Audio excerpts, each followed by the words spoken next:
Lala. JB eh. Kasi ang dami ko nang minessage sa'yo eh. Tapos hindi ka lang man sumagot ni isa. Eh alam ko namang nabasa mo lahat kasi may nakalagay na scene. Alam mo, JB, ang ibig sabihin nun, hindi kita type. Kaya makuha ka sa scene. Makuha ka sa tingin. Alice? Girl, ang cute! Ay, thank you. Bigay siya ni boyfriend. Tag-isa kami. Para kahit busy kami, naalala namin isa't isa. Ay, couple watch! Ang cute!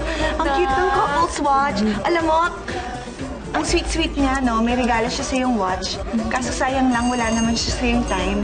O, ikaw naman, girl. Kamusta na kayo ng crush mo?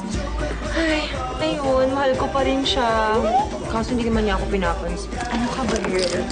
Huwag ka mag-isip ng ganyan. Ganito na lang. Imaginein mo yung crush mo, crush ka din. Tapos imaginein mo yung mahal mo, mahal ka din. Ay, nakakilig. Alam mo ba kung anong ending pag ganyan ang sitwasyon? Ano? Imagination lang din. Kaya magandang imagination. O ikaw naman, girl. Magkakaroon ka pa ba ng love life o habang buhay na walang papatol sa'yo? Huwag kang ganyan sa akin, Lala. Nagtagbat na kaya si Greg sa akin. Mahal niya daw ako. Ayun na, may boyfriend na ako, girl. Ay, naku, ano ba? Puppy love lang yan.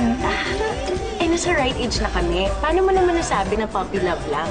Ano ka ba? Hindi ba obvious? Mukha kang tuta. Ang cute! Ay, naku, anyways. Pagpapalit ka din yan pag may nakitang mas cute na tuta, yung mas magandang breed. Ha ha